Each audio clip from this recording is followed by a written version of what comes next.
Hello everyone, welcome to Timlo's channel.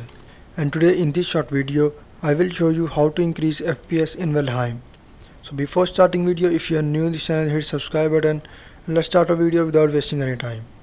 So first of all, go and open where you have stored Valheim in your PC. And then just follow every step as I am showing you in this video.